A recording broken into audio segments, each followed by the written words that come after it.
We often say around here that we are committed to speak truth to power. And we are. And when we aren't committed, we commit to try. And sometimes our trying requires a committee, or extra time, or deeper listening. And thank the powers of the universe, this beloved community remains committed to that messy, democratic process.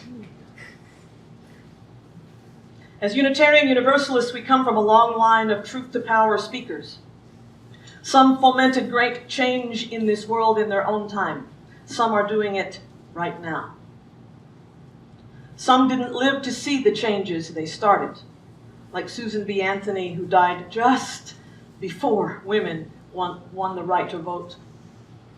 Some gave their very lives, like Catherine Vogel, who was burned at the stake for preaching the universal love of the unified God in the 16th century in Europe.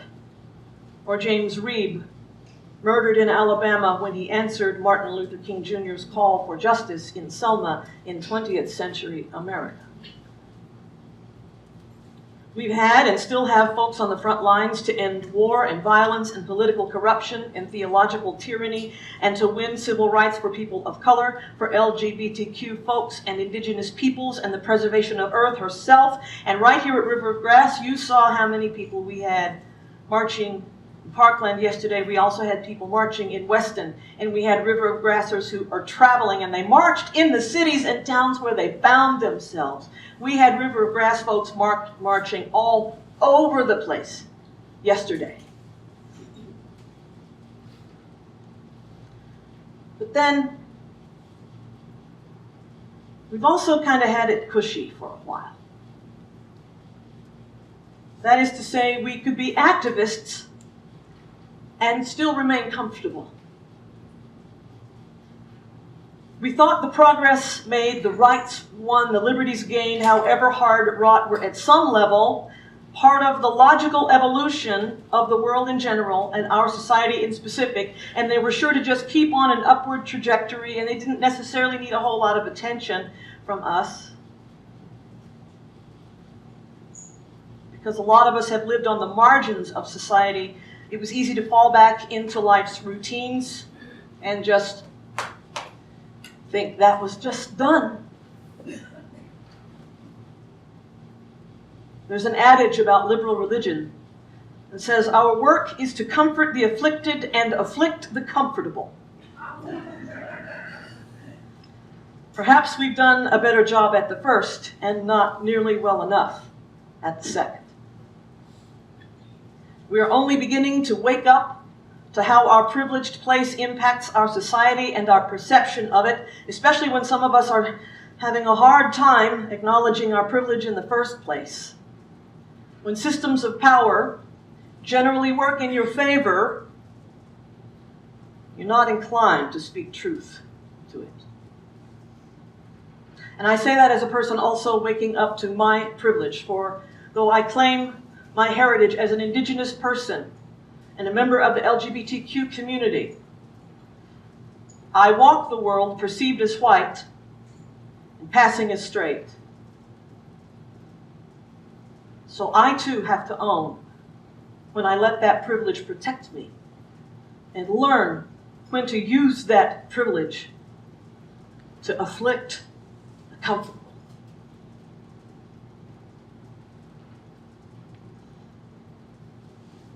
And then the world shifted. And the progress of the last 50 or 100 years was suddenly in the balance. When the evils and the injustices we thought we conquered, they just went underground. And then it dawned on us, it really could all collapse if some in power have their way. How could the world get so bad so suddenly, we cry, while our siblings of color and our trans folk and our gay folks and our indigenous people and lovers of the earth reply, it has always been like this for us. You just didn't have to see. My beloveds, things are not getting worse. They're getting revealed.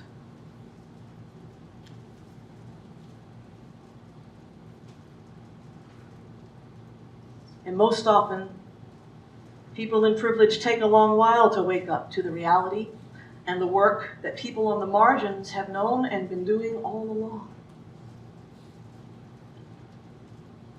In 1997, a woman named Tarana Burke sat with a 13-year-old girl who had been sexually abused. As the young girl poured out her experience, Ms. Burke was struck speechless. I didn't know how to respond, she says. I didn't even know how to say me too. It was in that moment, 2 decades ago, that a movement was conceived, long before hashtags, long before social media. And so Tarana Burke founded Just Be Incorporated, a nonprofit committed to helping victims of sexual harassment and assault. She sought out, and when she couldn't find them, created resources that had not been available to her sitting with that young 13-year-old girl. She committed her life to being there for people who had suffered abuse at any level. She called her movement Me Too. Then, in the middle of October last year, 20 years after Tarana Burke had sat with that child and awakened to her life's work, those 2 words burst into the social media spotlight as hashtag #MeToo. When the actress Alyssa Milano rose to give voice to sexual abuse victims as accusations were leveled against superpower producer Harvey Weinstein in Hollywood. Me too, Milano tweeted. And if all the women, she said, if all the women who've been harassed and assaulted wrote me too on their social media status, we might give people a sense of the magnitude of the problem.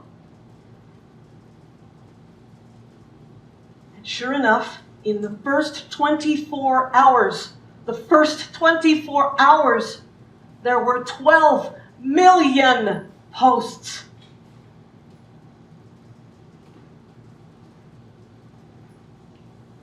Women of color rose to claim Tarana Burke's original movement. Alyssa Milano hadn't known of Tarana Burke's Me Too, proving again that the work of women of color is most often rendered invisible.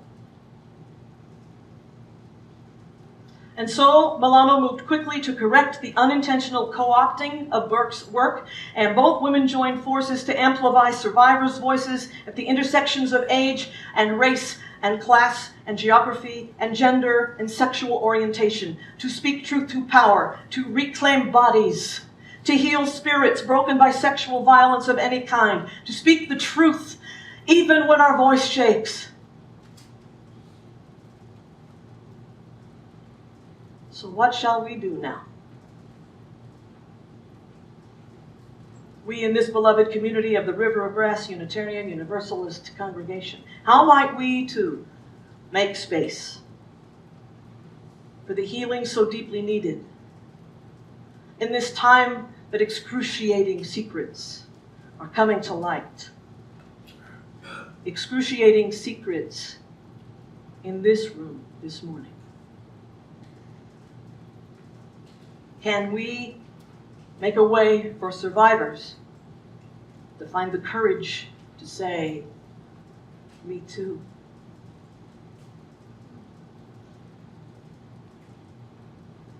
I invite you now into a moment of recognition, of honor, of claiming the stories alive in this room. In a moment, we make a special protected space in beloved community for all the Me Too experiences, the small ones, the large ones, the ones that pile up in our hearts like stones. We acknowledge and affirm that not only women suffer sexual violence, that men do too, and trans folk, and gender non-conforming folks. But this morning, we're centering women's voices.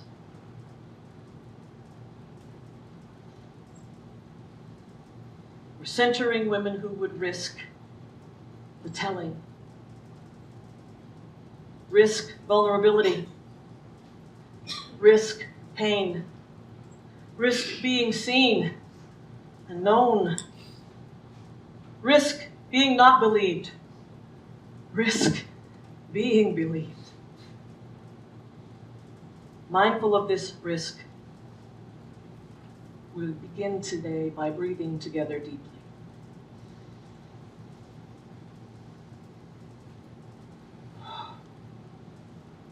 And again.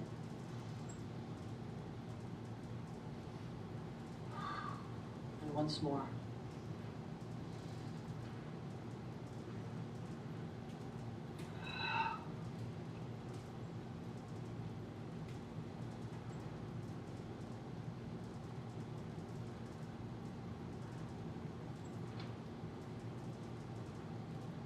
In this time, women everywhere are taking the risk to state publicly that they too have been harassed, assaulted, or sexually harmed in any way.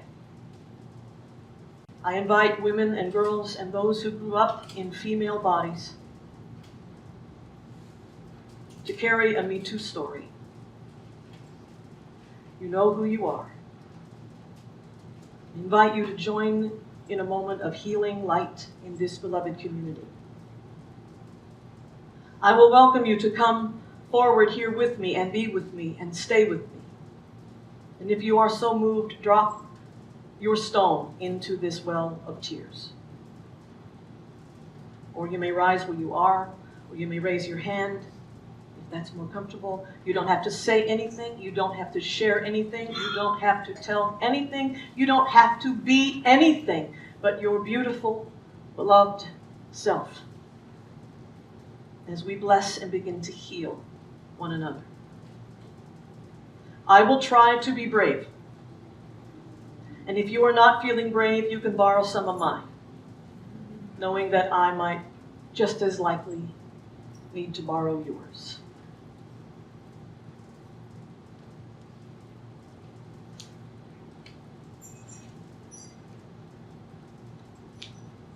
Me too.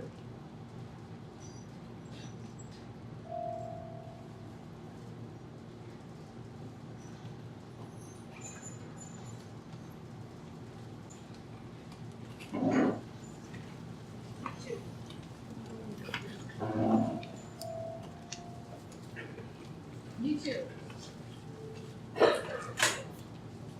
Me too.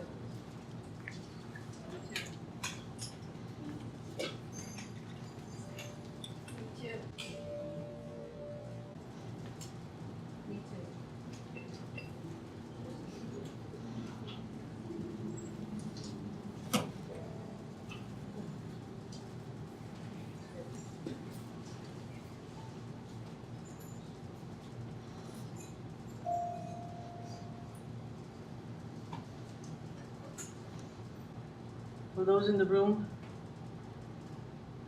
who are not yet comfortable saying me too, and have chosen to remain quiet with your story this morning, we honor your experience and we respect your choice.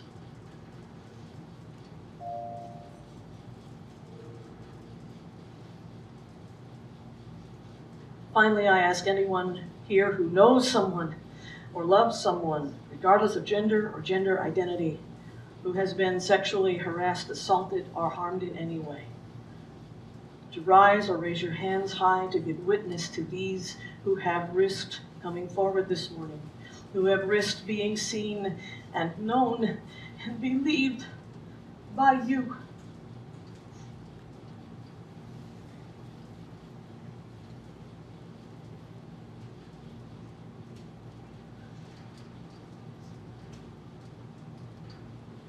There is pain in this room, and there is possibility.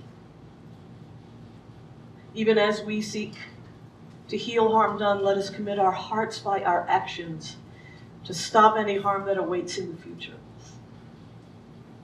May we set out in body and in spirit to build a world of safety and wholeness and integrity and respect and equality and love and justice for every person. and for all here present with survivor hearts who persevered and persisted against all odds. Know that you are not alone.